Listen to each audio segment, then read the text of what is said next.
दोस्तों नमस्कार, स्वागत है आप सभी का हमारे YouTube चैनल में। इस वीडियो में हम आज आप सभी को क्रय मूल्य और विक्रय मूल्य तथा प्रतिशत लाभ और प्रतिशत हानि से संबंधित सवालों को हल करना सिखाएंगे। तो आइए सबसे पहले जान लेते हैं कि क्रय मूल्य क्या होता है। जिस मूल्य पर कोई व्यक्ति किसी वस्तु को खरीदता है तो खरीदने वाला मूल्य उसका क्रय मूल्य कहलाता है, और जिस मूल्य से वह किसी वस्तु को बेचता है तो बेचने वाला वह उसका विक्रय मूल्य कहलाता है। यदि विक्रय मूल्य क्रय मूल्य से ज्यादा है तो लाभ होता है, और यदि विक्रय मूल्य क्रय मूल्य से कम है तो हानि होती है। यहाँ पर हम देख रहे हैं कि एक आदमी किसी साइकिल को 300 रुपए में बेच रहा है, खरीद रहा है सारी, और उसे 3,450 रुपए में बेच रहा है। तो उसे कितने प्रतिशत का लाभ हुआ? तो पहले हम लाभ निकालेंगे। यहाँ पर हम लाभ निकालेंगे। अगर विक्रय मूल्य क्रय मूल्य से ज्यादा होता है तो वहां लाभ होता है। तो लाभ बराबर यहां लिखेंगे, लाभ बराबर विक्रय मूल्य ऋण क्रय मूल्य। ये हमारा विक्रय मूल्य हो गया, और इसमें से हम क्रय मूल्य को जब घटा लेंगे तो हमें लाभ पता चल जाएगा। तो यहाँ विक्रय मूल्य दिया गया है 3,450 रुपए और क्रय मूल्य दिया गया है 3,000 रुपए। तो इसमें से जब 3,000 को घटा लेंगे तो हमारा आ जाएगा 450 रुपए। तो 450 रुपए उसे लाभ हुआ। अब यहाँ पर हमें प्रतिशत लाभ निकालना है।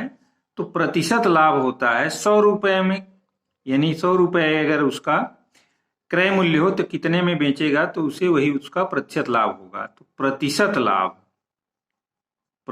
लाभ है, इसका फार्मूला होता है लाभ गुणे 100, यानी वास्तविक लाभ जो हो रहा है उसमें हम 100 से गुणा कर देंगे, और इसके बाद हम क्रय मूल्य से भाग दे देंगे। क्रय मूल्य, यहाँ ध्यान देना है, चाहे हमें प्रतिशत लाभ निकालना हो चाहे प्रतिशत हानि, सदैव हम क्रय मूल्य से ही भाग देंगे। तो आइए यहाँ पर इसको सॉल्व कर देते हैं। तो यहाँ 450 रुपए लाभ हुआ, इसमें 100 से गुणा कर देंगे, और यहाँ पर क्रय मूल्य हमारा दिया गया है 3,000 रुपया, तो 3,000 से भाग दे देंगे। तो ये 2 जीरो इसका कट जाएगा यहाँ पर, और 1 जीरो ये कट जाएगा। अब 45 में 3 से जब हम भाग दे देंगे तो ये आ जाएगा हमारा 15, यानी 15% उसे लाभ हुआ, और यही हमारा आंसर होगा। तो इस तरीके से हम प्रतिशत लाभ से संबंधित जो सवाल पूछा जाए उसको लगा सकते हैं।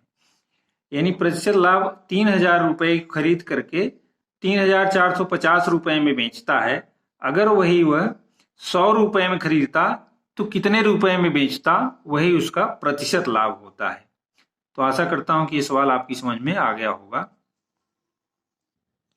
अब ये हमारा दूसरा सवाल है। यहाँ पर एक फल विक्रेता 100 रुपए प्रति दर्जन के भाव से कुछ संतरा खरीदा और उसे 90 रुपया प्रति दर्जन के भाव से बेच दिया।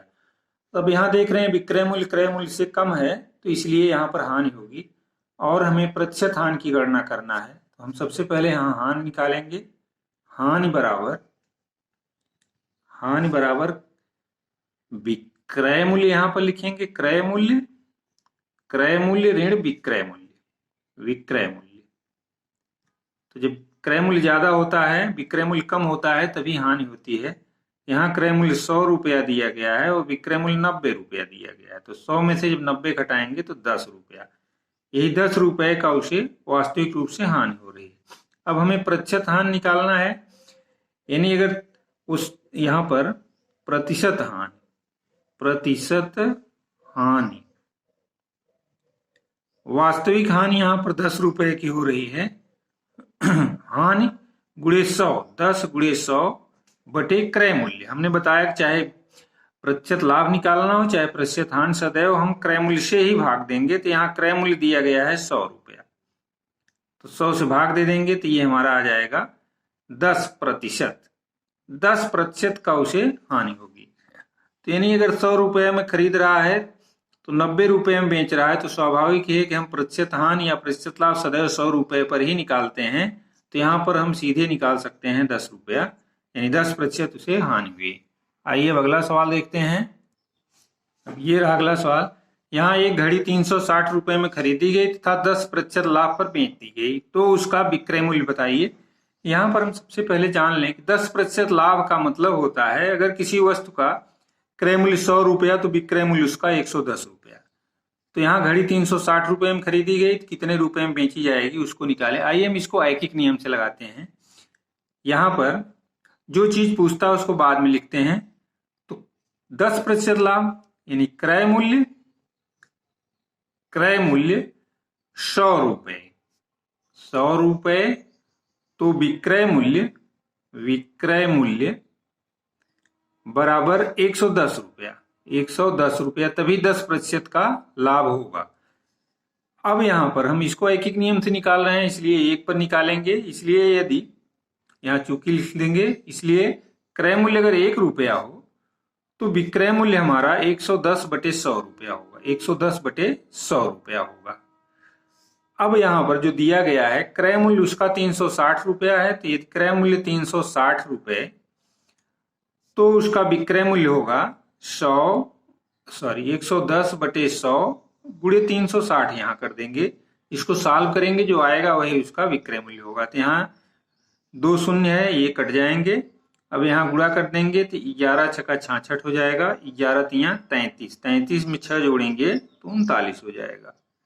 यानी 396 रुपया उसका विक्रय मूल्य होगा, तब उसे 10% का लाभ होगा। यहाँ अगर 360 रुपए में खरीदता है और 396 रुपए में जो बेचेगा तो उसे 10% का लाभ होगा। तो इस तरीके से अगर क्रय मूल्य दिया गया हो, प्रतिशत लाभ दिया गया हो, तो हम आसानी से विक्रय मूल्य ज्ञात कर सकते हैं। अब ये अगला सवाल है, एक घड़ी का क्रय मूल्य 350 रुपया, उसे 20% हानि पर बेचा गया, तो घड़ी का विक्रय मूल्य बताइए। यहाँ पर हम देख लेते हैं कि 20% हानि का मतलब अगर क्रय मूल्य 100 रुपया तो उसका विक्रय मूल्य 80 रुपया होगा, तभी उसे 20% का हानि होगा। तो यहाँ पर हम लिखेंगे क्रय मूल्य, चूंकि जब क्रय मूल्य, यहाँ पर क्रय मूल्य लिखेंगे, क्रय मूल्य 100 रुपए तो विक्रय मूल्य उसका 80 रुपया होगा, तो विक्रय मूल्य बराबर 80 रुपए। 20% हानि का मतलब क्रय मूल्य 100 रुपया तो विक्रय मूल्य 80 रुपया। अब इसलिए अगर क्रय मूल्य उसका 1 रुपया हो तो विक्रय मूल्य 80/100 रुपया होगा।